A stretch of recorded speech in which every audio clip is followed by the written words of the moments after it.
BJP ৰোধৰ অংকত এইবাৰো খেলিমেলি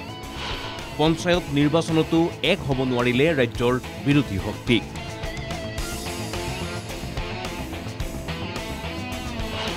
জিলা পৰ্যায়তো মিত্ৰতাত ব্যৰ্থ বিৰোধী সন্মুখত পঞ্চায়ত নিৰ্বাচন মনোনয়ন পত্ৰ দাখিলৰ পিছত পূৰ্ণ শক্তি প্ৰয়োগ কৰি প্ৰচাৰ অভিযানত নামিছে বিজেপি মিত্ৰজোঁট পিছে বিৰোধীৰ বুজা পৰা এইবাৰো নহল ৰাজ্যৰ বিৰোধী শক্তিক একত্ৰিত কৰি নিৰ্বাচন খেলাত বাৰে বাৰে ব্যৰ্থ হোৱা কংগ্ৰেছে পঞ্চায়ত নিৰ্বাচনত মিত্ৰতা সন্দৰ্ভত ৰাজ্যিক পৰ্যায়ত কোনো সিদ্ধান্ত নলৈ সম্পূৰ্ণ কৰ্তৃত্ব অৰ্পণ কৰিছিল জিলা সমিতিসমূহক বিধানসভা নিৰ্বাচনৰ পূৰ্বেই সেমিফাইনেল হিচাপে পঞ্চায়ত নিৰ্বাচনত বিজেপি ৰোধৰ আখৰা কৰিবলৈ পুনৰ সুযোগ আহিছিল বিৰোধীৰ হাতলৈ কিন্তু বিৰোধীয়ে এইবাৰো নোৱাৰিলে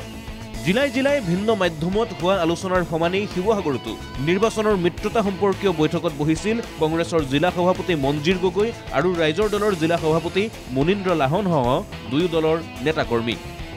শিৱসাগৰ সমষ্টিত 4খন জিলা পৰিষদ আৰু ডিমৌ সমষ্টিত 2খন জিলা পৰিষদত ৰাইজৰ দলে নিৰ্বাচন খেলিবৰ বাবে সহায় বিচাৰিছিল কংগ্ৰেছৰ নাজিৰা সমষ্টিত ৰাইজৰ দলে নিৰ্দিষ্ট কেইটামান ৱাৰ্ডত নিৰ্বাচন খেলিব আৰু বাকী আসনসমূহত কংগ্ৰেছক সহায় কৰাৰ দিয়া হৈছিল প্ৰস্তাৱ দীৰ্ঘ সময় আসন বঢ়ুৱা কমুৱাক লৈ চলিল বৈঠক হল আলোচনা কিন্তু ফলাফল শূন্য বিফল হল শিৱসাগৰত অনুষ্ঠিত বিৰোধীৰ মিত্ৰতা সম্পৰ্কীয় বৈঠক